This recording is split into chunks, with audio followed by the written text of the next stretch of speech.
grande. Eso va a permitir que la arteria tenga un calibre mucho más grueso que en comparación con una vena. ¿Ya? Características claras, por eso es que dentro de la histología podemos diferenciar entre una arteria y una vena. ¿Pero qué es la disfunción endotelial? Como su mismo nombre dice, la disfunción endotelial va a ser cambios que se originan en el endotelio. Pero no son cambios que se originan en un momento determinado, sino es un cambio progresivo, es decir, como una inflamación crónica. Eso es lo que podemos comparar con una disfunción endotelial. ¿Ya? Es un cambio sistémico del endotelio vascular sometido a factores de riesgo aterotrombóticos, ¿no? Porque está relacionado directamente con la aterosclerosis. Y esto lo vamos a ver ahorita. Entonces, ya les dije, ¿no?, que dentro de la capa íntima vamos a encontrar las más superficiales, que es el endotelio o la capa de epitelio. Entonces estas células que conforman esta capa del endotelio van a permanecer, ¿no?, a su edad de ustedes, van a permanecer en estado normal, o digamos en estado de reposo, mejor dicho. Es decir, que van a estar tranquilitas y quietas a su edad de ustedes, o cuando son niños, ¿no? Entonces este endotelio va a estar tranquilo y va a cumplir ciertas funciones. Una de las funciones principales que va a ser impermeable a las paredes arteriales, es decir, a las moléculas grandes. Porque recuerden que discurre por ahí la sangre con grandes moléculas, porque transporta nutrientes, transporta glucosa y transporta muchas otras células. Va a tener también una función antiinflamatoria, ¿ya? ¿Por qué? Porque va a recurrir a procesos antiinflamatorios para poder, digamos, darle lucha a una inflamación. Entonces, resiste la adhesión de leucocitos, y es de lo más importante. ¿Ya? Recuerden que los leucocitos se encuentran flotando en la sangre, los cuales se van a activar ante una inflamación o ante una injuria. Entonces, si estos leucocitos ya recorrieran el vaso sanguíneo y no estuviera preparada este endotelio, pudiera ser que se peguen al endotelio, reactiven un proceso inflamatorio y ocurra una inflamación. Entonces, eso es una característica del endotelio que va a decir que va a ser como una pista que se encuentra completamente con cera o con hielo, lo cual va a impedir que los leucocitos puedan adherirse o pegarse. ¿Ya? Promueve la vasodilatación. Ya sabemos que hay mediadores de la vasoconstricción y de la vasodilatación. Entonces, cuando nuestro endotelio está normal, no tenemos ninguna patología, ningún factor de riesgo, el endotelio ya va a haber un equilibrio en él. Un equilibrio con factores tanto constrictores como vasodilatadores. ¿Ya? Ya sabemos que dentro de los factores constrictores hay varios. El más importante es la endotelina. Agentes vasodilatadores como el óxido nítrico principalmente y la prostaglandina. Va a encontrar prostaciclinas y otros agentes. Pero básicamente es esto, ¿no? Entonces, ese vaso sanguíneo normalmente va a tender más a la vasodilatación cuando eres joven, ¿ya? Entonces va a permitir que el flujo de sangre pase sin que haya mucha presión. Por eso es que las presiones de los más bebitos son mucho más bajas, mientras que las presiones, mientras más grandes te vuelven, mientras más viejo estás, las presiones van aumentando, ¿ya? Y evita la trombosis, es decir, evita que se fracture esta pared, este endotelio, y que se formen trombos. ¿Ya? Esas son las principales funciones de un endotelio sano, de un endotelio no activado, de un endotelio normal, ¿ya? De un endotelio en reposo, pónganle ustedes. Ahora, va a ocurrir ya que este endotelio reaccione. ¿Reaccione frente a qué? A una injuria, o sea, un ataque, ¿ya? Entonces, los ataques pueden venir, como ya les dije, de virus, bacterias, pero no solamente de eso, también vienen de agentes nocivos. Ya lo vimos cuando hablamos de hipertensión, estos agentes nocivos que pueden ser factores modificables de una hipertensión. Esos también están involucrados acá. Entonces, estos agentes pueden ser que injurien o puede ser que comiencen a dañar la pared del endotelio. Cuando pasa en un pequeño periodo puede ser un proceso rápido y lento y nada más pasó. Pero cuando esto es continuo, cuando la agresión al endotelio es continua, se vuelve como un proceso crónico. Es decir, si en un año yo comienzo a tomar licor, a fumar cigarro, a tener bastante estrés, se comienza a dañar el endotelio y se comienza a activar. Entonces, cuando hablamos de un endotelio activado, hablamos de un proceso inflamatorio crónico, ¿ya? O sea, de una injuria que comienza a activarlo y no va a parar. Entonces aquí, ¿qué es lo que se va a activar? Ya cambia la situación. Se vuelve completamente opuesto a las funciones que realizaba cuando era sano. Entonces aquí las funciones cambian. ¿Qué es lo que va a pasar? Aumenta la permeabilidad. Es decir, ¿se acuerdan de las celulitas que estaban pegadas del endotelio, de las células epiteliales que estaban pegadas? Esas células epiteliales no dejaban pasar ningún agente, ninguna molécula. Pero en este caso ya se van a separar un poco y van a dejar pasar moléculas, sobre todo las lipoproteínas. Entonces, estas LDL de baja densidad van a poder atravesar el endotelio. ¿Producto de qué? De que aumenta la permeabilidad. ¿A partir de quién? De la injuria, que nosotros lo relacionamos, ¿no? Aumenta la expresión de citocinas inflamatorias, ¿ya? Entonces, recuerde que aquí ya está sufriendo una lesión, ya hay una noxa, ya hay una injuria. Entonces comienza a expresar procesos inflamatorios, ¿no? Entonces aquí se van a activar estas expresiones de citocinas, la IL-4, la IL-6, el factor de necrosis tumoral. Todos estos marcadores van a expresarse aquí. Entonces comienza a haber un proceso inflamatorio permanente. Aumenta la adhesión de leucocitos. ¿Producto de qué? De los marcadores. Entonces aquí ya comienzan los leucocitos a activarse y comienzan a pegarse a la pared. Entonces comienza a haber un proceso inflamatorio ya propiamente dicho. Inhibe la vasodilatación. ¿La vasodilatación es buena o es mala? ¿La vasoconstricción es buena o es mala? Si tenemos que la vasoconstricción está estrechamente relacionada a la hipertensión arterial, entonces, por ende, la vasodilatación nos va a proteger de la hipertensión. Entonces, la vasoconstricción nos va a acercar a la hipertensión. Entonces, al inhibir la vasodilatación, nos está empujando hacia la hipertensión. Disminuye la resistencia a la trombosis, es decir, se van a poder formar trombos a partir de ahí, ¿ya? Por toda esa cascada que ya les dije. Entonces, aquí ya tiene que ver los factores de coagulación. Entonces, al igual ya que se activan algunos procesos inflamatorios, también se activan algunos factores de la coagulación. Entonces, lo que tenemos aquí ya es como un endotelio está normal, en reposo, inactivo, ya, como lo ven aquí, como lo tienen ustedes, porque están jóvenes, pero ya a partir de la tercera década de la vida ya comienza a inflamarse, ¿ya? Y vienen aquí los factores que van a ocasionar esto. Entonces aquí nada más este cuadrito es para que vean ustedes cuáles son los agentes que son vasoconstrictores, vasodilatadores, ¿ya? Siempre encabezando la vasodilatación el óxido nítrico, pero no es el único, hay varios. Y mientras que lo promueve la vasoconstricción, endotelinas, angiotensinas y el factor de crecimiento, como ven, o sea, hay varios, ¿ya? Entonces, ya saben que lo que les queda aquí es un proceso inflamatorio crónico, ¿ya? Pero recuerden que si bien el endotelio es la capa más superficial de lo que es un vaso sanguíneo, debajo de ella está ¿quién? La capa media, ¿no?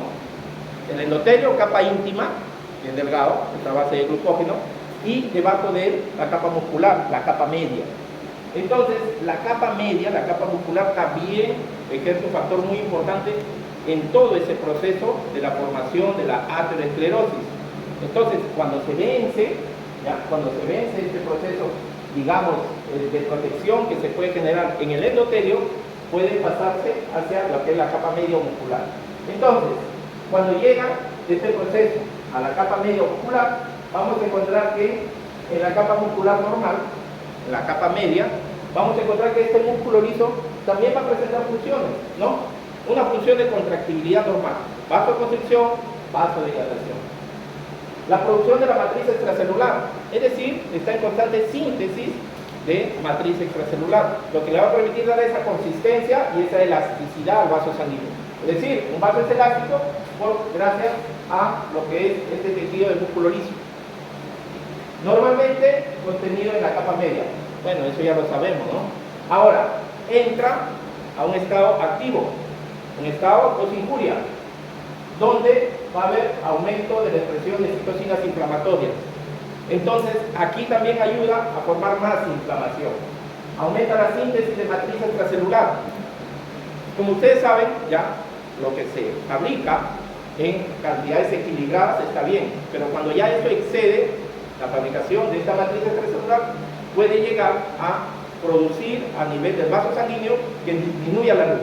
¿Producto de qué? De esta matriz extracelular que se va a fabricar en grandes cantidades. Migra y prolifera íntima. Si bien estas células, ya, estas células musculares, como ven ahí ustedes, están en esta disposición, ya, en algún momento van a reaccionar a la inflamación y tienen la capacidad de migrar. Tienen la capacidad de migrar, es decir, de viajar hacia otro lado. ¿Con qué intención? Con la intención de defender. ¿Ya? Entonces, como ven, esa es la función de la capa muscular. Ahora, ¿por qué se activa? ¿Cuáles son estos agentes, estos factores desencadenantes de esta disfunción endotelial? Ahí los tenemos, ¿no? La hipercolesterolemia, el aumento de colesterol en la sangre, la hiperhomocisteinemia, la hipertensión arterial, la insuficiencia cardíaca congestiva, la aterosclerosis, la insuficiencia renal, la diabetes, alteraciones hormonales, el mismo envejecimiento y los fármacos y además el tabaquismo. Va a encontrar alcohol, drogas, estrés y otros factores. Todo esto relacionado con el aumento de la presión. Es decir, la presión, ¿ya? El aumento de la presión, lo que ocasiona es una fuerza. Recuerden que cuando pasa la sangre por el endotelio, hay una fuerza de rozamiento, ¿no? Roza el líquido sobre una, digamos, una zona sólida. Entonces va a producir energía. Esta fuerza de rozamiento, ya, se le conoce como cizallamiento. Y el cizallamiento es un proceso fundamental en la formación de la disfunción endotelial. Lo van a encontrar en los libros, siempre en primer lugar el cizallamiento, pero ya como un proceso de fisiopatología o fisiopatología. Entonces, una vez ya que se produce esa activación, tanto del endotelio, tanto de la capa muscular, vamos a ver que va a continuar. Entonces, ¿qué es lo que va a pasar? Lo que ya hablamos en la hipertensión arterial, ¿no? Entonces, encontramos estas moléculas de LDL, ¿no? De lipoproteínas de baja densidad. Al encontrarse con un endotelio que está normal, no inactivo, no van a poder pasar. ¿Por qué? Porque no es permeable, ¿no? Cuando está inactivo, reposo. Pero una vez que se activa, producto sobre todo de la fuerza de cizallamiento, del aumento de la presión o de agentes nocivos como el tabaco, el alcohol, la droga, una insuficiencia cardíaca, lo que vamos a entender es que se va a activar. Al activarse, se abre y comienza a volverse permeable. Ingresan ya los LDL que están viajando en la sangre, van a comenzar a migrar. ¿Hacia dónde? Hacia la capa íntima, hacia la capa íntima. Entonces, una vez que ingresan hacia la capa íntima, ya, como ven aquí, ya, y como es grasa, la grasa tiende a oxidarse. Entonces, esa grasa, ese LDL, ya, esa molécula de LDL, se van a oxidar. Al oxidarse van a activar un proceso inflamatorio, las interleucinas 1. Esas interleucinas 1 ya van a tratar de marcar a estos LDL para llamar a los leucocitos, para que se conviertan en macrófagos y traten de tragarlo, para defender a este endotelio que está siendo lesionado. Entonces ya se oxida este LDL y comienza a ocurrir a interceder estos mediadores inflamatorios. Por lo cual ya se van a ingresar los leucocitos y ingresan y se vuelven macrófagos para poder fagocitar a estas moléculas de LDL para poder proteger a este endotelio que está viniendo a ser dañado. En el transcurso de eso ya se van a activar un marcador, un receptor a nivel de estas células, perdón, de estas moléculas de LDL. Se llaman los receptores Scavenger o receptores basureros. Esos receptores ya van a marcar a estas LDL para que puedan ser reconocidos por estos macrófagos y lo puedan fagocitar. Y lo hacen. Marca, viene el macrófago y comienza a fagocitar a toda la cantidad de estas moléculas de LDL. Una vez que consume esa gran cantidad de moléculas, va a ocurrir un proceso normal, ¿no? Que se va a comenzar a destruir la apoptosis de lo que son estos macrófagos y se convierte en lo que llamamos las células espumosas. Las células espumosas aquí cobran una gran importancia, ¿ya? Porque se van a comenzar a agrupar y comienzan a activar ¿a qué? Al músculo liso. Y el músculo liso, cuando está activado, ¿qué hace? Migra. Y comienza a viajar y tratar de cubrir a estas células espumosas, ¿ya? Para, digamos, de esa manera taparlas para que no sigan haciendo daño. Pero en este proceso final, el daño va a ser peor. ¿Por qué? Porque forma ya un tejido fibrinoide, el cual va a ocurrir y va a formar una placa. Entonces, para que pase desde aquí hasta acá, han pasado años.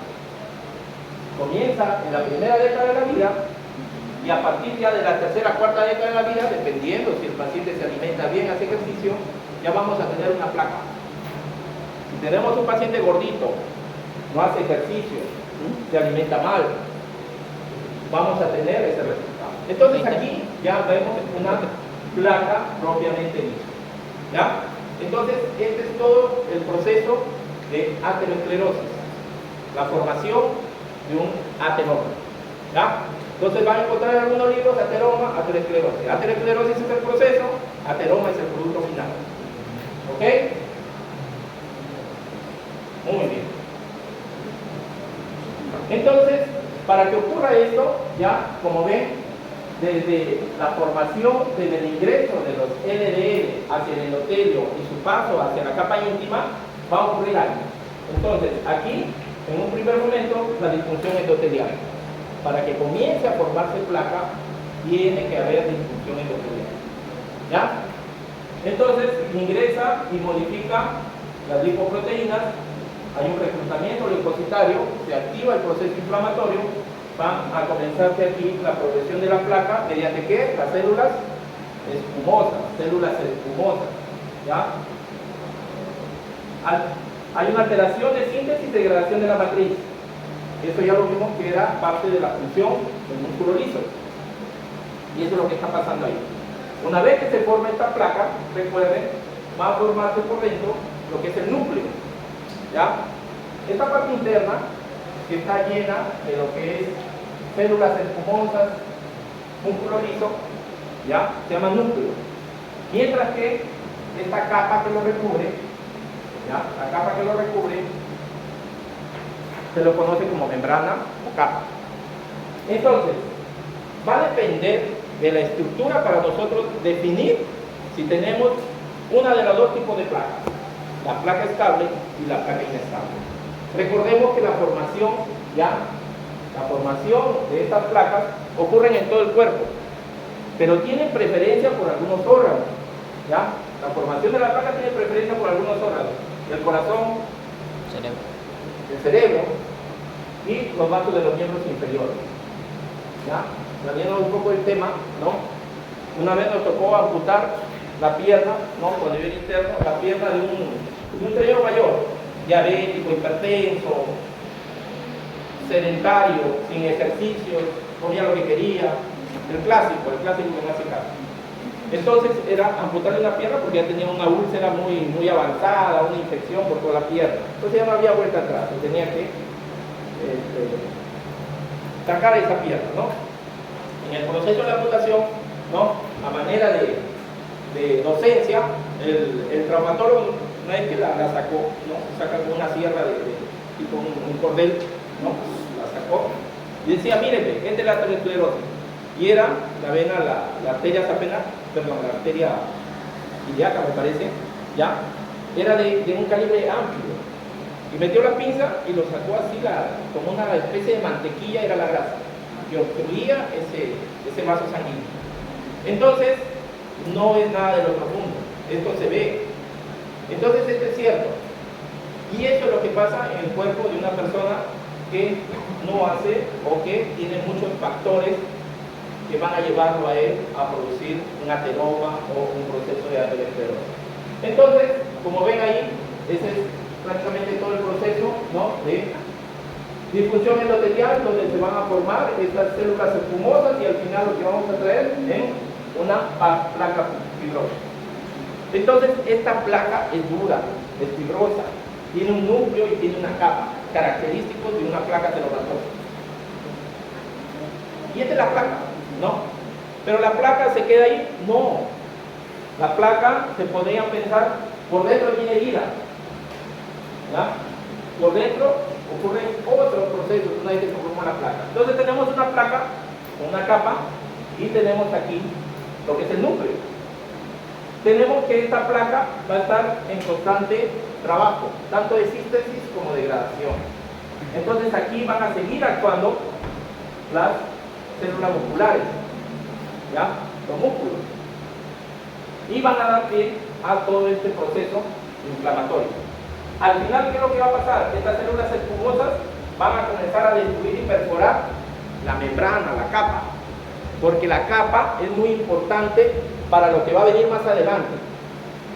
Es decir, si tú tienes una capa gruesa, es probable que esta placa nunca se rompa, porque es gruesa, ¿no? Pero si tú tienes una capa muy delgada, es lo más probable que se rompa. Y ahí viene el riesgo, la tragedia. Porque si una placa telomatosa se rompe, viene a producir todo el daño subsecuente. Obstruye vasos sanguíneos y ocurre lo que lo llamamos los infartos. Entonces, aquí vamos a ver en esta disfunción endotelial, ¿no?, cuáles son los factores en la trombosis. Entonces, hay factores que pueden mantener estas placas estables o las pueden mantener inestables, ¿no? Y básicamente es esto, factores que pueden hacer que la sangre sea menos coagulable y factores que hacen que la sangre sea más coagulable. Dentro de la formación de la placa en sí va a activar factores que lo hacen que se formen más trombos, que la sangre forme más trombos. Entonces, como vemos aquí, ya, las células espumosas en un primer momento, la formación de placa, y al final tenemos una placa que en consecuencia va a reducir la luz del vaso sanguíneo. ¿Qué pasa cuando reducimos la luz del vaso sanguíneo? Lo vimos en física. Más presión. Al reducir la luz, Más presión. aumenta la resistencia y aumenta la presión, ¿no? Por lógica. Entonces eso nos va a ocasionar resistencias en serie o en paralelo. En serio. Tú naces en paralelo, ¿no? Con muchas resistencias en paralelo, mientras que las resistencias en serie se van formando en el camino. Entonces lo que tienes ahí, resistencia. Este acúmulo, esta repetición de placas, lo que van a hacer resistencias en serie y van a subir la presión. Entonces, como ven aquí, primera década de la vida, ¿cómo se forma? Inicio de formación de la placa. Aquí ven. Tercera década de la vida, cuarta década de la vida. ¿Ya? Cuando ya está bien formada la placa. Y aquí, ya, al final de la cuarta década, se puede romper este vaso y formar el trombo. ¿Ya? Ese trombo va a obstruir por completo el vaso sanguíneo, no va a pasar sangre, en primer momento isquemia, posteriormente necrosis, ¿no? Isquemia. Entonces, lo que tenemos aquí, lo que yo les mencionaba, ya, con respecto a lo que es el núcleo y la capa que lo va a recubrir. Entonces, aquí tenemos unas placas características. Los dos tipos de placas que existen, la placa estable y la placa inestable. Y ahí está sus diferencias. La placa estable característica, su núcleo va a ser de menor tamaño y su capa externa va a ser más gruesa. Mientras que la placa inestable es todo lo contrario. El núcleo va a ser más grande y su capa va a ser más pequeña. Si por mala suerte, digamos, porque sabemos que es un proceso a estas alturas de la vida normal, ¿no? Yo ya sé que tengo placas, ¿no? Por el estilo de vida, el tipo de alimentación, ¿no? Ejercicio, un montón de cosas. Yo ya sé que tengo placas. Pero, ¿no?, yo rogaría que la placa que me toque esta. Porque si me toca la otra, yo ya sé ya que voy a sufrir un infarto, ¿no? Entonces, de las dos, ¿no?, que son dañinas, la menos dañina es la estable, y la más dañina sería la inestable, ¿no? Entonces, ahí están ya las características de cada uno de ellos. En los dos casos, vamos a ver que el proceso de aterosclerosis va a ir avanzando poco a poco a través de los años. ¿Y cuáles son las complicaciones de la aterosclerosis? Como ya les dije, se forma en todo el cuerpo, pero tiene preferencia por algunos órganos principales, ¿no? Entonces, ¿qué es lo que va a pasar? ¿Ya? Los clásicos, cerebro, ¿ya? Cerebro, causa de isquemia cerebral, ¿ya? Infarto cerebral. Corazón, causa de infarto cardíaco. A nivel de los vasos sanguíneos grandes, puede ocasionar aneurismas. ¿Y por qué aneurismas? Recuerda que cuando se formaba la placa, no les dije que ahí queda, no, que no queda ahí. Dentro de la placa, ¿ya? Había como una lucha entre el metabolismo y la síntesis, entre la síntesis y la degradación. Se van formando, se van quitando y va comenzando a dañar la pared. Va erosionando la pared, la va debilitando más y va formando el aneurisma. Entonces, estos son ya cuáles son los pasos que se van a formar para dar origen a lo que conocemos nosotros como procesos isquémicos, ¿ya? Que lo voy a explicar en un momento. Entonces, esto es todo con respecto a lo que es la aterosclerosis, ¿ya? ¿Hasta aquí alguna pregunta o disfunción endotelial? ¿Ah? Ya. Continuamos. Entonces, yo ya sé que estoy formando placa. Yo tengo 22 años, doctor, y yo ya sé que estoy formando placa. Pero a la larga, ¿qué consecuencias me trae todo este proceso de aterosclerosis? ¿Qué me traerá? Ya recordamos que todos vamos a estar sometidos a esto debido al tipo de vida que llevamos. Ya los tiempos han cambiado. Yo cuando era niño todavía nos juntábamos en la calle a jugar fútbol o a jugar algún juego mecánico, ¿no? En la actualidad ya no ocurre eso, ¿no? En la actualidad nos prestamos el PlayStation o el juego de computadora. Sedentarismo, estrés, ¿ya? O a jugar en el celular. Entonces, ¿vamos a tener placa? Sí, vamos a tener placa. Y esta placa tiene consecuencias. Ya le dije en los órganos. El órgano más importante en nuestro medio, ¿ya? En nuestro medio hablamos de la realidad de Perú. No vamos a hablar de la realidad de Estados Unidos, que es diferente. En el Perú, la consecuencia, la complicación más frecuente de la aterosclerosis de la placa es esto, ¿no? El accidente cerebrovascular. Mientras que en Estados Unidos es el infarto agudo de miocardio. Entonces, es común que ocurra esto en una sala de emergencia. Es común que encuentres tú un paciente que le ha dado lo que dice la gente en la calle, ¿no? El derrame. ¿Ya? El derrame. Entonces, la gente lo conoce comúnmente como derrame. En verdad, es un infarto cerebral. Acá vamos a hablar de un accidente cerebrovascular en conjunto. El accidente cerebrovascular es un proceso abrupto que ocurre en el tejido cerebral producto de un daño interno, porque en el cerebro también van a ocurrir daños externos, ¿no? Un pelotazo, un balazo, esos ya son daños externos, mientras que el accidente cerebrovascular es un daño originado desde la parte interna, ¿ya? Producto de un accidente abrupto. Este accidente está relacionado con la circulación, Entonces es un déficit neurológico focal por alteración vascular que daña el tejido cerebral. Téngalo bien claro, alteración vascular que daña el tejido cerebral. Acá no hablamos ya de una infección, ¿no? De una tuberculosis cerebral, no hablamos de un tumor, de un meningioma, no hablamos de eso. Acá hablamos de un daño relativamente vascular, ¿ya? Entonces, recordemos que el cerebro tiene una circulación. Esa circulación se va a ver alterada, se va en algún momento a obstruir, en algún momento se puede romper. ¿Y cuál es la causa que origina un accidente cerebrovascular? Ya les dije, son dos tipos. La de causa isquémica es la más común, 85% de la presentación se debe a un émbolo o a un trombo. Es decir, se forma la placa ateromatosa, se rompe y obstruye el vaso en el mismo sitio, trombosis. La placa se formó en otro lado, o se formó un coágulo en el corazón, viajó hasta el cerebro, obstruyó émbolo, ¿ya? O puede ser de origen hemorrágico, ¿ya? Aquí esta hemorragia se puede dar dentro del parénquima cerebral o intraparenquimatoso, o se puede dar alrededor del cerebro, ¿no? Lo que llamamos hemorragia subaranoidea. Y esta es clásica la ubicación. Entonces, ¿es causa de muerte? Sí, por lo general, ya los pacientes que pasan por este tipo de accidente cerebrovascular fallecen, ¿ya? Fallecen en gran cantidad. Y vamos a hablar más adelante cuáles son los que fallecen con más frecuencia. La primera causa de invalidez, si no lo falleces, vas a quedar inválido, ¿no? Los clásicos hemipléjicos que podemos ver frecuentemente, o de repente tenemos en la familia. Frecuente, varones.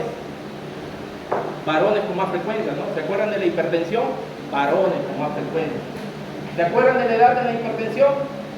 Mayores de 60, acá mayores de 65. O sea, te tomaron tu presión a los 60 y te descubrieron hipertensión después de 5 años, tu infarto cerebral. ¿Ya? Están estrechamente relacionados. Entonces, factores: edad, ¿ya? Mayores de 65, sexo masculino, ictus previo. El ictus es un accidente cerebrovascular que de repente no tuvo tanta complicación, pero en la segunda sí ya te mata.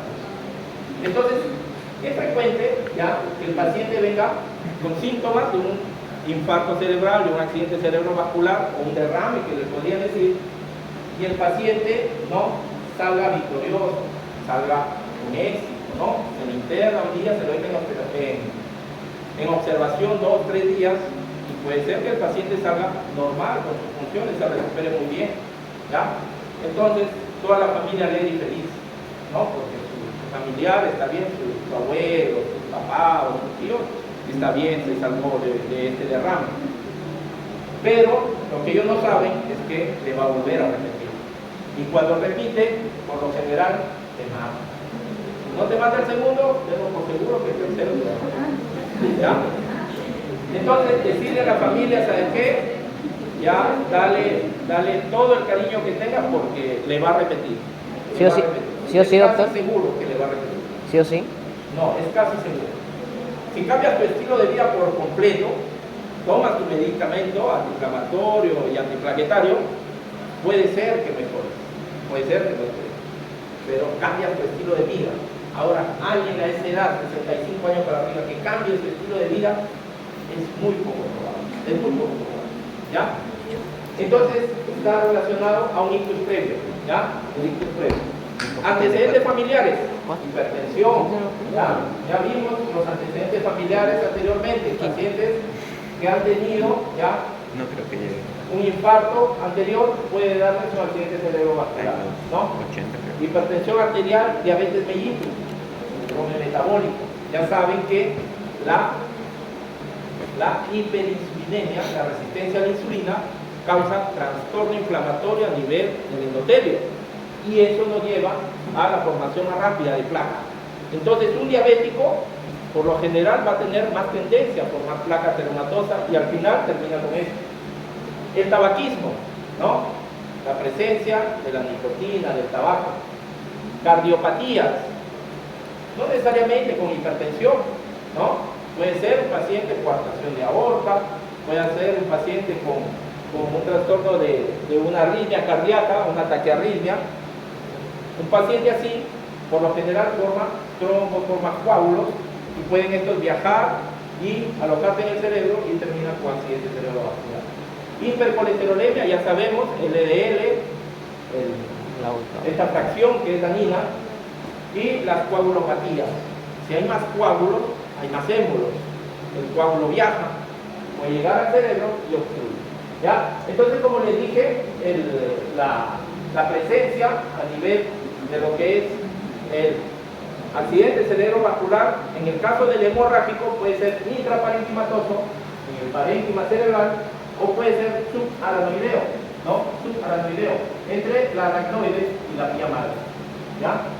Entonces, ahí es el espacio subaranoideo, más cerca a lo que es el parénquima cerebral. Entonces, aquí en este espacio es donde va a ocurrir lo que es las hemorragias. Al final, hematoma, y al final, la muerte. Entonces, ¿qué tenemos aquí? Los factores, ¿ya? Factores que pueden, ¿ya?, desencadenar en un accidente cerebrovascular, ¿ya? Se parecen a los de la hipertensión, ¿no? Se parecen a los de la hipertensión. Pero aquí, aparte de los factores que ya conocemos, se agrega la hipertensión en sí. Porque la hipertensión, ¿qué causaría en el endotelio? ¿Qué fuerza? Cizallamiento, el rozamiento se le conoce como la fuerza de cizallamiento de la sangre contra la pared. Esa fuerza de cizallamiento en la hipertensión está aumentada, multiplicada por 10. Esto va a ocasionarte daño en el endotelio, inflamación en el endotelio y comienza a formarse más rápido la placa pielomatosa.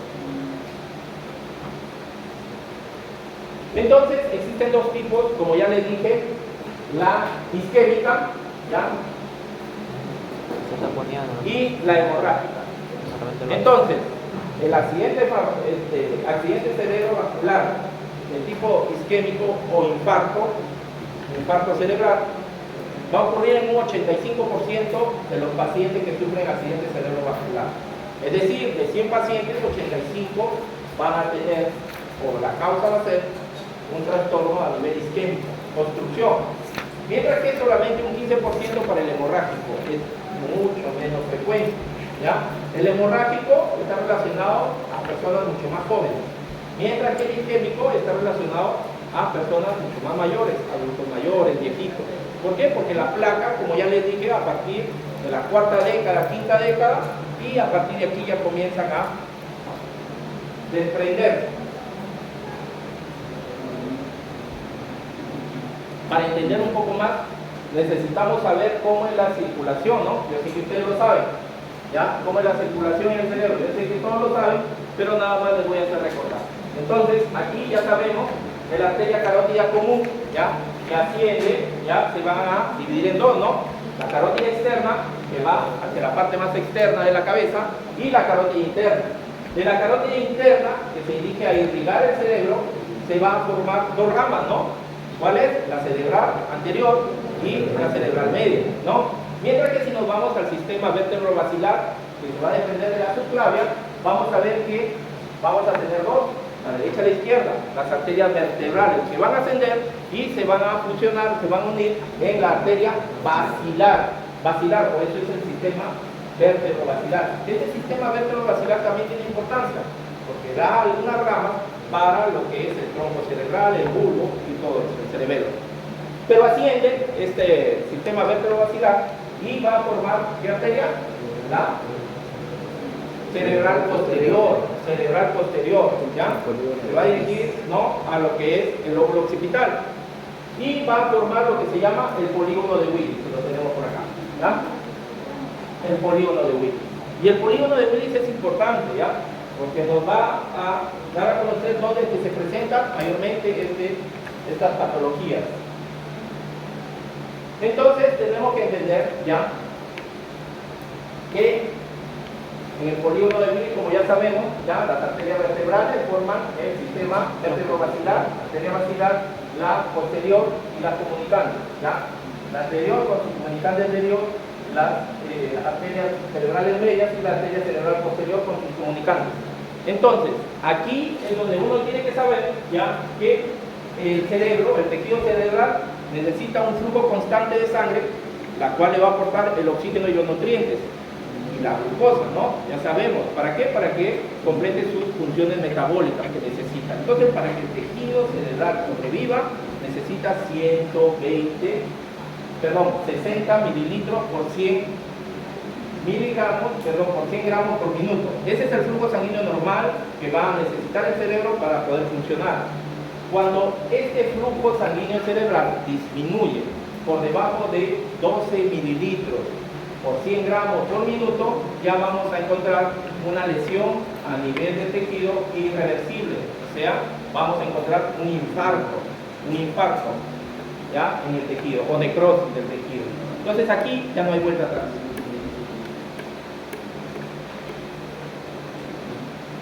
Entonces, estos son ya las zonas donde van a irrigar las arterias, ¿ya? Ya sabemos entonces que toda esta irrigación que se da por la carótida interna, que sigue para dar luz a lo que es la cerebral anterior y la cerebral media y el sistema vértebro-basilar que va a dar origen a la cerebral posterior. Ya tenemos aquí que la cerebral anterior ya va a irrigar todo lo que es la zona frontal, ¿no? Eso ya lo conocemos. Mientras que la arteria cerebral media va a irrigar mayormente la parte más importante, que es el centro del cerebro, por las cisternas vertebrales, las cisternas 1 y 2. A nivel de lo que es el sistema vertebrovascular que da origen a la arteria cerebral posterior, irrigando lo que es la superficie de los lóbulos, sobre todo occipital. Entonces, ¿cuáles son las más importantes? De esta, la que cumple mayor función se encuentra en la cerebral media, ¿ya? Es por eso que una lesión a esta altura es más catastrófica que las demás. Entonces, ¿ya? Vamos a ver aquí. Con 20. Ya. Entonces, esta es la diferencia entre lo que es el accidente cerebrovascular hemorrágico y el accidente cerebrovascular isquémico. Ya les dije, el accidente cerebral hemorrágico, poco, 15%, pero es más mortal, te mata más rápido. El accidente cerebrovascular isquémico o infarto cerebral es muy frecuente, pero es muy probable que te salve, pero es el que deja más secuelas. Es decir, son pacientes que lo encuentran semipléjicos caminando por la calle, ya, por lo general son pacientes que han sufrido un accidente cerebral de tipo isquémico. ¿Relacionado con qué? Directamente, en nuestra realidad, con hipertensión arterial no controlada o mal controlada. ¿Por qué? Porque el paciente nunca se adherió al tratamiento. Tomó un mes las pastillas y después dijo, si no me duele la cabeza, ¿por qué lo voy a tomar? No lo tomó. Los familiares, los hijos dijeron, ¿para qué? Papá, ni lo tome porque la vecina de la esquina dice que hace mal, que se te da cáncer, que te daña la próstata. Le aumentan ese temor. Entonces el paciente ya no viene a la consulta, ya no sigue recibiendo su tratamiento. ¿Y qué es lo que tenemos por resultado? Un accidente cerebrovascular, un derrame. El caso común y corriente, pacientes, ¿no?, que dicen que viene el hijo trayéndolo a la emergencia, lo traen acostado, lo traen al paciente inconsciente, dice, mi papá estaba comiendo, estaba cenando con nosotros, riéndose, y agarró y dijo, me duele un poco la cabeza, se puede descansar un rato, y ella no se levantó. Le hemos ido a verlo, nos encontramos tirado debajo de la cama, o tirado abajo de la cama, ¿ya? Entonces ellos piensan que la caída lo ha soñado y por eso lo trae, por el golpe que lo ha soñado, pero eso no es así. Uno, al momento de hacer la entrevista, se le pregunta, ¿y tu papá sufría de presión arterial? No. Se miran entre ellos, no. Y uno dice siempre, sale por ahí uno que dice, sí, pero hace como 10 años.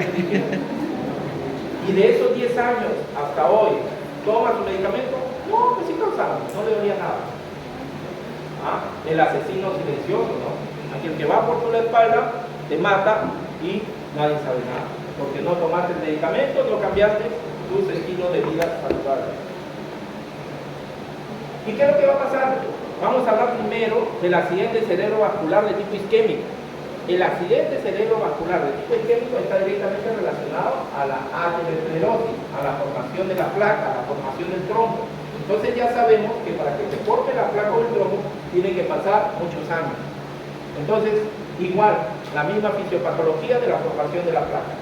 Esta formación de placa, como les digo, no solamente se va a dar en el cerebro, se puede formar en el cerebro también, pero también se puede formar a nivel de las carótidas, se puede formar a nivel de la subclavia, se puede formar a nivel del callado aórtico, o se puede formar un coágulo dentro del corazón. Cuando el corazón late muy rápido, ¿ya?, hay un trastorno del ritmo, ¿ya?, un ataque de arritmia, y el paciente, doctor, por la noche se me acelera el corazón. No estoy ni enamorado porque yo tengo una esposa hace años, ¿no? ¿Qué pasa? Ya se le da un tratamiento para que esa alteración, esa arritmia cardíaca, no le produzca coágulo, porque el coágulo puede viajar y le puede dar un infarto. Por eso es que muchos pacientes, ya, que tienen trastorno del ritmo, tienen que recibir tratamiento anticoagulante vía oral, sobre todo warfarina. Si es que ya es un paciente diagnosticado. Pero si el paciente es un paciente para prevención, un antiplaquetario de tipo aspirina o ácido acetilsalicílico, ¿ya? Entonces, esos son los tratamientos que recibe el paciente, tanto para prevención, que al final evita que se formen los coágulos. Entonces, arriba, relacionado con aterosclerosis, trombos que actúan en el mismo sitio, émbolos que viajan de un sitio a otro. Entonces, en el accidente cerebrovascular isquémico, que es el más frecuente, vamos a ver que va a haber una obstrucción del flujo sanguíneo. ¿Por qué se obstruyó? Por la presencia de un trombo o un embolo. ¿Ya? ¿Cuáles son los subtipos? Clasificación de este accidente cerebrovascular isquémico. Se va a subdividir en 5 tipos. ¿Ya? El más común, el de... Claro. Primero, el de vasos grandes. ¿Ya? 20%. Segundo, el de vasos pequeños. Otro, 25%. El de origen cardíaco o cardiógeno, 20%. El ataque criptógeno, que se debe a causa desconocida, 30%. Y el 5% corresponde a otra patología. ¿Ya? Ahí lo vemos. También tenemos que entender que durante todo el proceso de la isquemia, ¿ya? Recordemos que la isquemia es la disminución del flujo de sangre hacia el tejido cerebral, ya comienza a haber un trastorno a nivel celular, comienza a sufrir la célula, comienza a haber ya síntomas en el paciente. Si esto ocurre en el cerebro, cefalea, dolor de cabeza. Entonces, la célula comienza a sufrir. Si esta obstrucción llega a más del 70%, 80, 90%, ya comienza a haber un daño irreversible. Es decir, comienza a haber infarto, muerte celular, necrosis de la célula. Entonces tenemos todo el sitio del área, ¿ya? Donde haya muerte celular. Mientras que el área alrededor es el área donde disminuye el flujo, más o menos a un 70%. Es decir, área isquémica. Comienza a sufrir. Y posterior a ella tenemos un área de penumbra. Esta área de penumbra vendría a ser esa zona que se rehúsa a morir. Entonces, esta zona sí va a estar involucrada, pero puede recuperarse mediante un tratamiento adecuado. Mientras que la área isquémica es cuestión de tiempo nada más. Entonces, el área de penumbra puede tener 5 horas hasta 6 horas dependiendo del libro que leas. Entonces, puedes recuperarse en 5 o 6 horas con un tratamiento, si es que mejoras el flujo de sangre hacia esa zona. Y vamos a ver cómo vamos a mejorar el flujo de sangre. Entonces, tú recuperas el flujo sanguíneo hacia esa zona, lo puedes recuperar. Pero en lo que es la otra zona, ya no se recupera. ¿Ya? Entonces, tenemos de esto ya parte el ictus transitorio o el accidente cerebrovascular transitorio. Saqué el accidente cerebrovascular que te puede dar síntomas, ¿no? Doctor, mi papá estaba almorzando con nosotros y de repente hubo un gol de Perú y mi papá agarró y se cayó al suelo. Y ahí ya, mire, habla, no se le entiende cómo habla, no se puede parar. Un accidente cerebrovascular, un derrame. Llega a la observación, se lo deja en observación, se le pone su guía, se le da sus medicamentos antitrombóticos y el paciente se puede recuperar al 100%. En el transcurso de horas, el paciente comienza a hablar, reconoce a su familia, recobra todas sus funciones. Accidente cerebrovascular transitorio, suerte, ¿no? Qué suerte, todo el mundo ahí celebra, los hijos, la esposa, pero después le dice que le va a repetir, en cuestión de días, meses, ahí ya se dejan de alegrar. Entonces, ¿qué va a pasar aquí? Alteración temporal del flujo sanguíneo, porque el flujo sanguíneo sí logra recuperarse, incluso espontáneamente sin tratamiento. Aquí cobra un papel importante la aterosclerosis. Recuerde que si bien el trombo, el coágulo puede obstruir, también hay mecanismos de defensa en nuestro cuerpo que pueden activarse y pueden disolver ese coágulo. ¿Ya? Es poco probable, pero puede pasar. Dura menos de 24 horas, la recuperación se puede dar en horas o en minutos incluso. Entonces, dentro de la clasificación de los ACV isquémicos, como ya les dije, grandes vasos, los pequeños vasos, cardiogénico, criptogénico y otros. Y vamos a comenzar con el de grandes vasos. Aquí, los que están alterados son los vasos sanguíneos de regular calibre, o grandes vasos, ¿no? ¿Cuáles son aquí? Vamos a ver desde la carótida común, carótida interna, hasta más o menos llegar a la altura del cerebro. Entonces, ¿qué tenemos aquí? La causa, los trombos que se forman, ¿ya? Entonces, estos trombos que se forman, ¿ya? Aquí como ven, placa carotidia, ¿ya? Esas placas van a producir una estenosis. Y esa estenosis ya va a disminuir el flujo hacia arriba. hacia el parénquima cerebral. Entonces, quien va a sufrir por la formación de la placa abajo va a ser el tejido intraparenquimatoso, porque no va a llegar suficiente flujo de sangre y al final va a morir. Entonces, aquí ¿quién está involucrado? Desde la carótida interna, la vertebral, como ya le dije, el sistema vértebro-basilar, porque el accidente cerebrovascular no solamente te puede dar al parénquima cerebral, sino también te puede dar a nivel del bulbo raquídeo, a nivel del tallo cerebral o a nivel del cerebelo, si están alterados esos arterias. ¿Ya? ¿Cuáles son los síntomas? ¿Qué es lo que produce en el paciente? Afasia, trastorno en la comunicación. ¿No lo entiendes o él no te entiende a ti? ¿Ya? Afasia. Campos visuales alterados. Trastorno. ¿Quefa craneal? Segundo. No, nervio óptico. Ceguera transitoria, si el trastorno está a nivel del lóbulo occipital. Entonces, casi exclusivo de adultos mayores. ¿Pero por qué será casi exclusivo de adultos mayores? Porque es placa grande. ¿Ven cómo es el tamaño de esa placa? Es una placa grande, inmensa. Entonces, para que se forme esa placa, no van a pasar meses, no van a pasar años, van a pasar décadas, 65 años para arriba. Yo tengo uno de esos. ¿Ya? Vasos grandes. Ahora nos vamos hacia los vasos pequeños. Entonces, recordemos que una vez que llegan estas arterias, el polígono de Willis con la cerebral anterior, media y posterior, van a penetrar a nivel del parénquima cerebral, la penetrante. Entonces, estos vasos sanguíneos pequeños, ya vamos a encontrar ahí arteriolas, se van a afectar. Entonces, este ictus de vasos pequeños, accidente cerebrovascular de vasos pequeños, también se le conoce como infarto lacunar, porque va a formar unas especies de lagunas pequeñitas, ¿ya? Entonces, afectan por lo general la parte central del cerebro, a nivel de los núcleos basales, ¿ya? A nivel de los núcleos basales. ¿Por qué? Porque son las perforantes, las pequeñitas, las que están afuera son las de mediano calibre.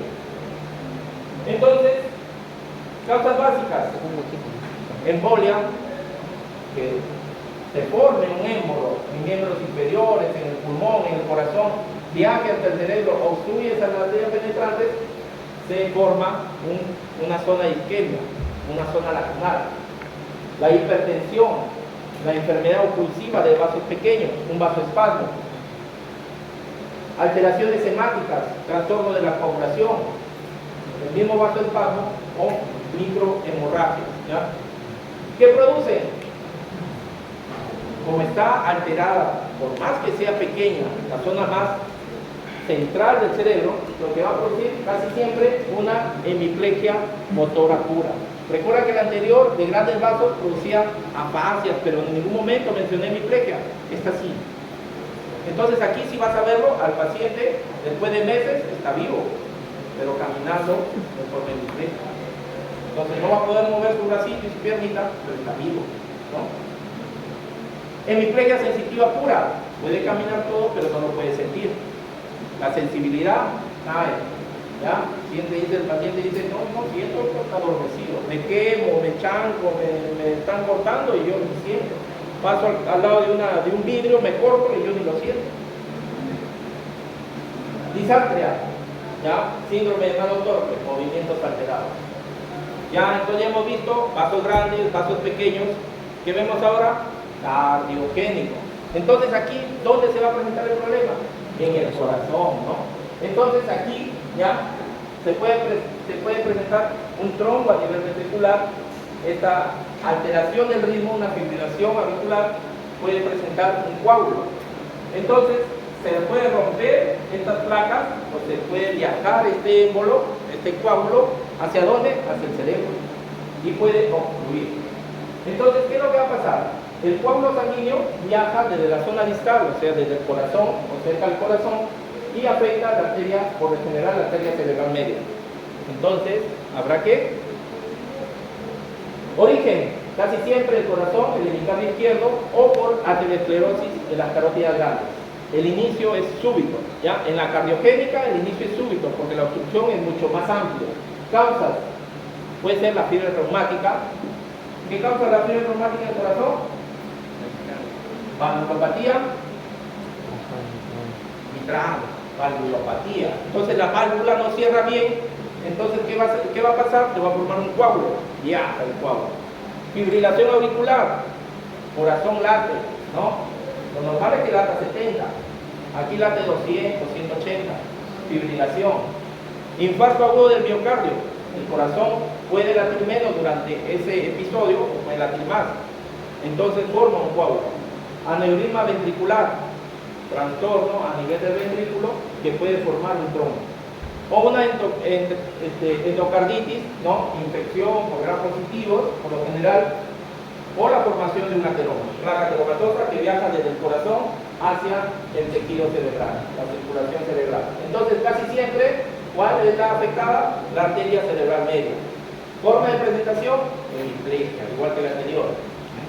Otras causas, ¿ya? Otras causas. Entonces, no solamente las causas que les mencioné, que son las principales, pueden obstruir un vaso sanguíneo que lleve sangre al cerebro, sino también hay otras causas. Por ejemplo, la arteritis, es decir, la inflamación de los vasos sanguíneos, enfermedades autoinmunes, lupus eritematoso, ¿ya? Sistémico o artritis reumatoidea, la hipercoagulabilidad, ¿ya? Por alteración de los factores de coagulación, por trastorno a nivel de plaquetas, la anemia falciforme, ¿ya? Los glóbulos rojos, los eritrocitos tienen forma de banana o de media luna. Entonces, al tener esa forma, no van a circular correctamente. Por lo general, tienden a juntarse y obstruir los vasos sanguíneos. Por lo general, estas obstrucciones son pasajeras, pero si tienes mala suerte, te obstruye definitivo y te da un infarto cerebral isquémico. El síndrome antifosfolipídico también está alterado, ¿no? Trastorno a nivel del metabolismo de las proteínas, y la policitemia, aumento de la hemoglobina en la sangre. Ustedes saben que la sangre tiene una viscosidad adecuada, pero si esta viscosidad se ve alterada, entonces se producen las obstrucciones de los vasos sanguíneos. Al final lo que vamos a tener es un accidente cerebrovascular isquémico.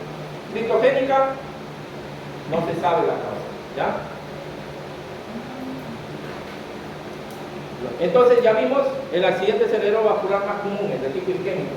Ahora vamos a ver el accidente cerebrovascular de tipo hemorrágico, menos común, solamente el 15%, muy poco, no hay que tenerle miedo, ¿no? Entonces, si hay que tenerle miedo porque es el ataque mortal más frecuente, es decir, casi siempre te va a llevar a la muerte. Ya no vas a ver secuela, ya no vas a ver a tu familiar nuevamente. ¿Por qué? Porque se muere, ¿no? Se muere.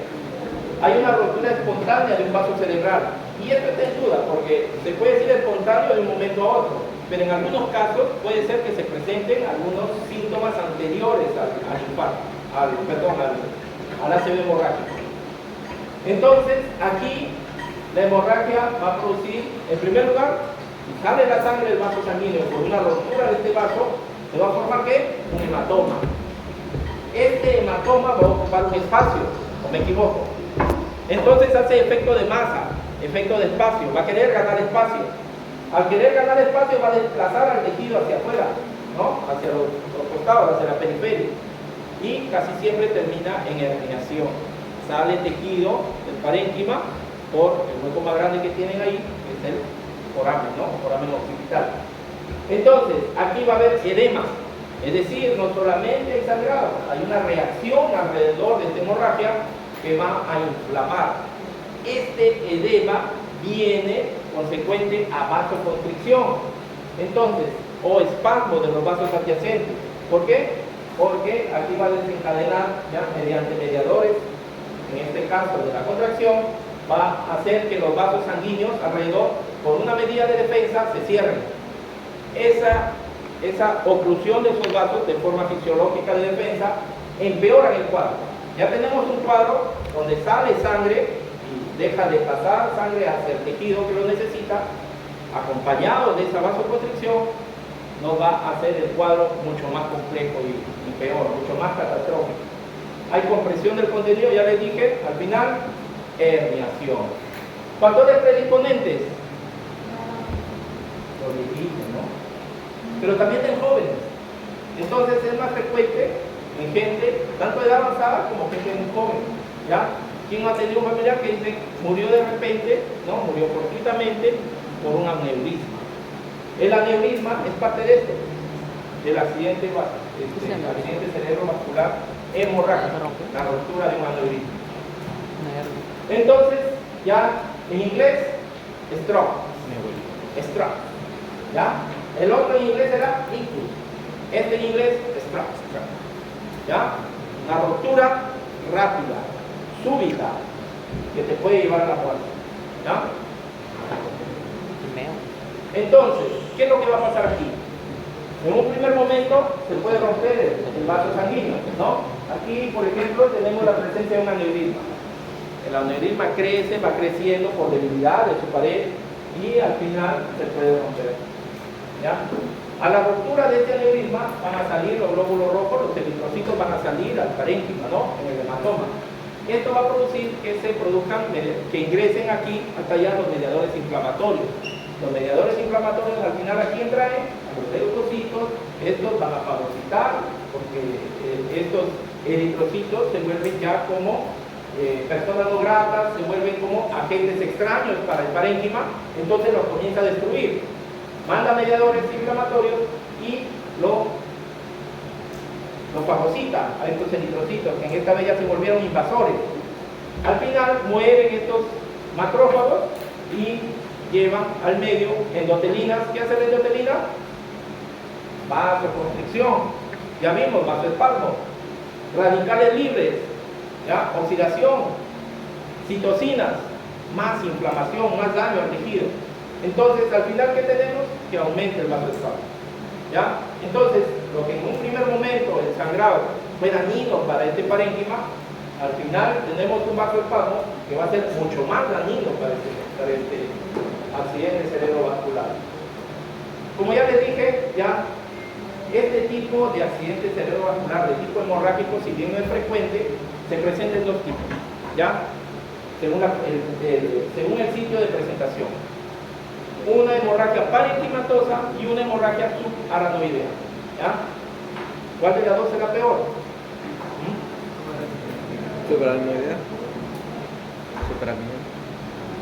Ahorita lo vamos a ver, ¿ya?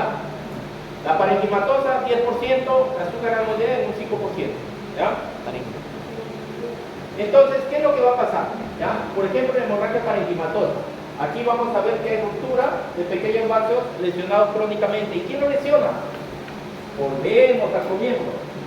Disfunción endotelial, placa ateromatosa, la placa. Si es placa inestable, con más razón. Entonces, ¿qué nos va a pasar? Se va a presentar de dos formas, de una forma primaria y de una forma secundaria, ¿ya? En una forma primaria, que es una de las más comunes, ¿ya? Donde los factores agregados van a ser la hipertensión y la aterosclerosis, como ya les dije, se van a presentar en los vasos sanguíneos, ¿ya? Una vez que se presenta esta placa, volvemos al dibujo que les presenté, donde se iba haciendo la pared o la membrana que lo cubre más delgadita. Lo que va haciendo es erosionando la pared del vaso sanguíneo, la va debilitando. Si esto lo acompañamos con hipertensión, va a comenzar a aumentar el diámetro, a debilitarse más. Y al final, ¿qué vamos a tener? Una ruptura de ese vaso arterial. Personas, adultos mayores, causa presencia de placas, aterosclerosis con hipertensión arterial. Pero también se puede presentar de forma secundaria, personas jóvenes, muchachos como ustedes, malformaciones arteriovenosas. Ya naces con unas malformaciones a nivel de los vasos sanguíneos que irrigan tu cerebro. Entonces vamos a ver cómo es que se presentan estas malformaciones. Al final, ¿qué es lo que tenemos? Una hemorragia parenquimatosa, como vemos aquí. Entonces, si está dentro del parénquima cerebral, casi siempre es fatal, ¿ya? Casi siempre es fatal, que lleva a la muerte. Entonces ya lo vimos que la gente joven, por lo general, malformaciones arteriovenosas. Pero ¿qué son estas malformaciones arteriovenosas? Van a ser marañas de arterias y venas, ¿ya? Que van a estar unidas por fístulas. Recordemos que cuando ingresan las arterias, ¿ya? Estas se van a subdividir hasta llegar a arteriolas y al final en vasos muy delgaditos, perforantes.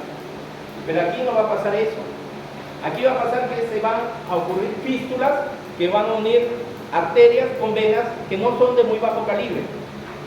Porque si vamos a ver que a nivel de las vénulas se va a unir por un pequeño vaso sanguíneo para ocurrir, ya saben ustedes, disminuye la velocidad, disminuye la presión para que el eritrocito pueda dejar su oxígeno y pueda llegar a la vena a presión muy baja, y de ahí siga su recorrido.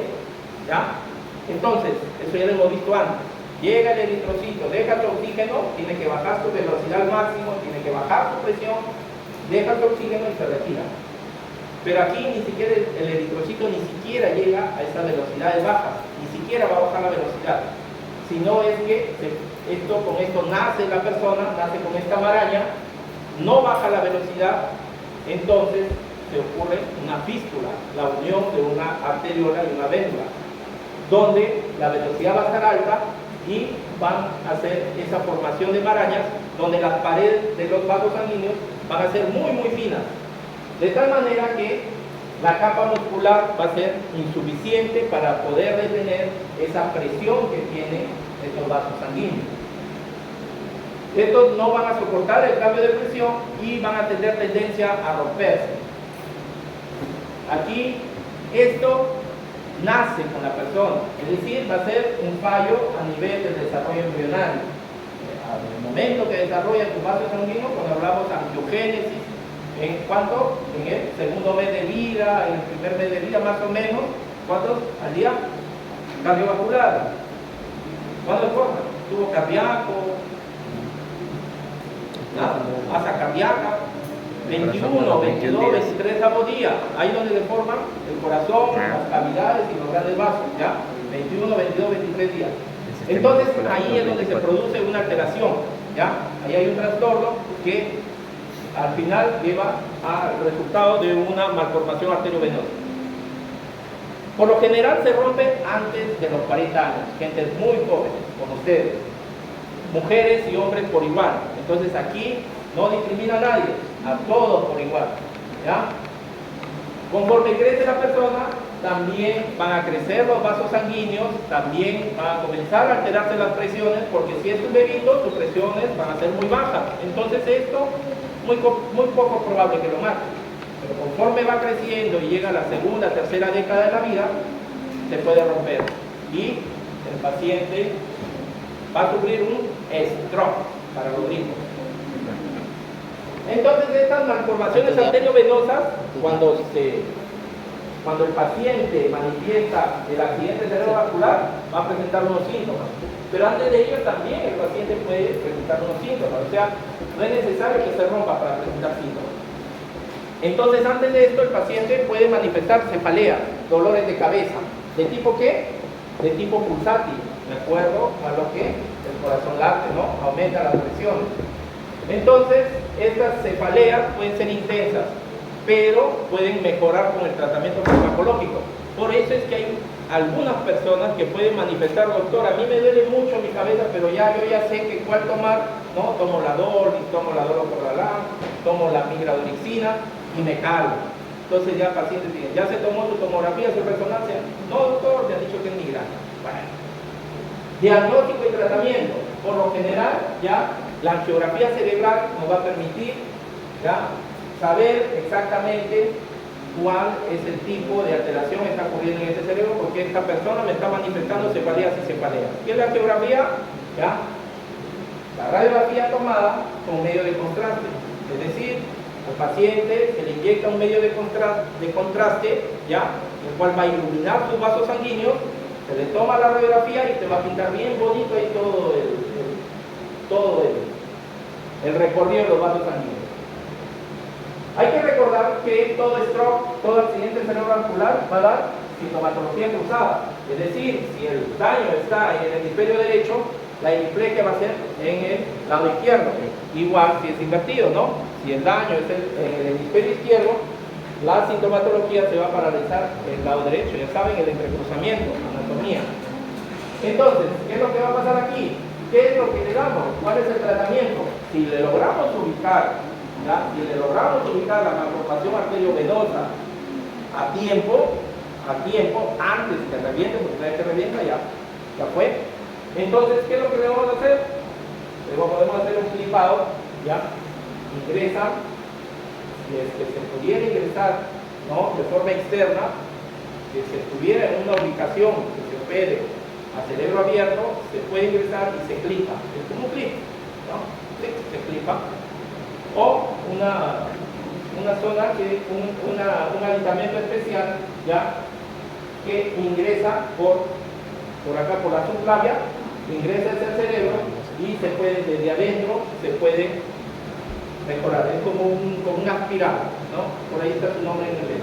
Entonces, de esas dos formas se puede dar tratamiento antes que reviente, siempre y cuando, ¿no?, el abordaje sea el apropiado, aunque tienen mucho riesgo este tipo de operaciones. Entonces, paciente, doctora, el paciente, este joven se está quejando de muchos dolores de cabeza, ya no cede al medicamento, ya cada vez es peor, la última vez se desmayó, perdió el conocimiento, lo vemos en el examen, ya sale una malformación arteriovenosa, ese paciente es candidato a cirugía, el neurocirujano evaluará qué tipo de intervención va a tener o si de repente no puede intervenir. Eso es en cuanto a lo que llamamos la malformación arteriovenosa. Ahora vamos a ver el aneurisma. ¿Ya? El aneurisma es casi siempre relacionado a la hemorragia subaracnoidea. Entonces, ¿qué es el aneurisma? El aneurisma va a ser el aumento del diámetro de un vaso sanguíneo, se infla como un globito, por disminución del diámetro de su pared. Una hernia. Es decir, la pared disminuye su diámetro de tal manera que no puede contener la fuerza de la sangre y aumenta de volumen. Entonces se infla como un globito, con una pared muy delgada. Eso hace que tienda a romper. Entonces, como vemos aquí, y ya les expliqué, este es el polígono de Willis. Entonces, casi siempre más frecuente se va a encontrar la circulación anterior, ¿no? La cerebral media y la cerebral anterior. ¿Cuál ataca con mayor frecuencia? La comunicante anterior. Es la mayor frecuencia de casos donde se presenta estos aneurismas, ¿ya? Las comunicantes anteriores. Entonces, ¿qué es lo que se va a presentar con un aneurisma? Entonces, al igual que la malformación arteriovenosa, tenemos dos tipos de presentación: antes que se reviente, antes que sangre, o después que se reviente y después que sangre, ¿ya? Entonces, ¿qué es lo que tenemos antes de la rotura o el sangrado, no? Lo que vamos a tener, cefaleas atípicas, dolores de cabeza no comunes, ¿no? Ya sabemos que la presentación de las migrañas es la forma de corona, ya, relacionada con el estrés, con media cara. En este caso son cefaleas globales, cefaleas muy intensas, cefaleas que el paciente lo menciona como que fue el dolor más fuerte de mi vida. Entonces, estas van a venir casi siempre acompañadas de náuseas y vómitos. El paciente está muy quejumbroso, ¿ya? Estas náuseas, estos vómitos nos van a hacer pensar que aquí ya no solamente es la compresión que causa el vaso sanguíneo, ¿no?, a nivel de las terminaciones nerviosas que nos rodean, sino que ya hay una filtración de la sangre que discurre dentro de él, y eso ocasiona dolor. Entonces, si te da esos síntomas, agradecele a Dios porque te está adelantando que aquí va a pasar algo, pero por lo general no pasa eso. Por lo general el paciente ya viene con el aneurisma roto, ya viene entonces ya con sintomatología mucho más abrupta. Va a tener un dolor de cabeza repentino y intenso, el peor dolor de cabeza de su vida. Va a haber colapso y pérdida de la conciencia, ya el trastorno de la conciencia, puede estar soporoso, puede estar el paciente confundido, puede estar el paciente dormido o sin signos de vida. Va a haber vómitos, puede haber rigidez de nuca, signo de Kerner, puede haber fotofobia, ¿no?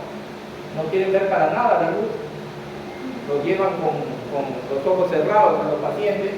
Puede haber déficit del par craneano 2, del par craneano 3, del par craneano 4, lo que va a ocasionar al final trastornos en la visión, ¿no?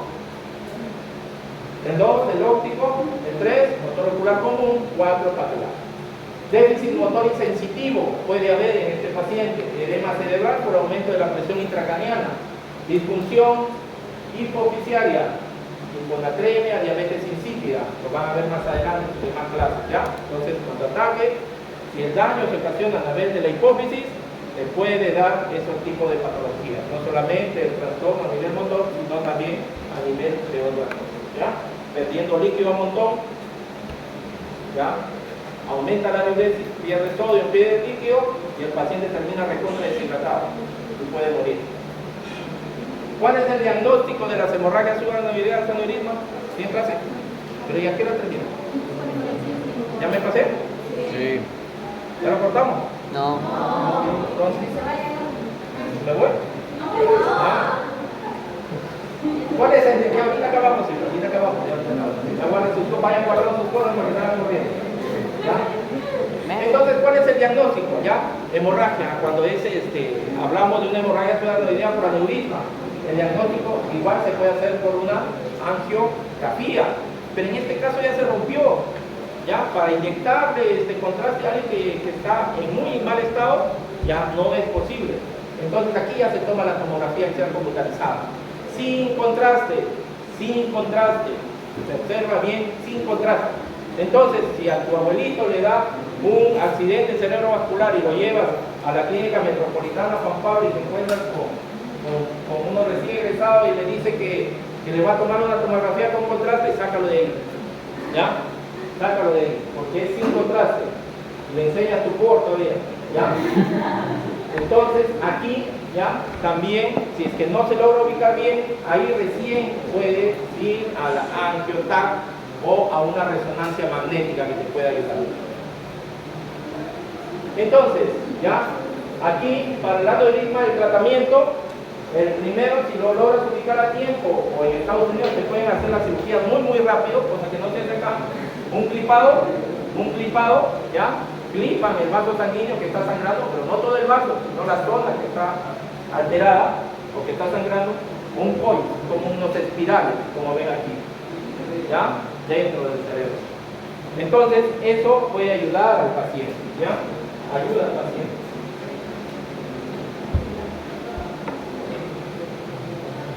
Ya, entonces, de acuerdo a la presentación, ¿dónde está el daño? A nivel de qué arteria que está comprometida, ¿ya? Cerebral anterior, media, posterior o el sistema vertebrovascular, vamos a tener la sintomatología.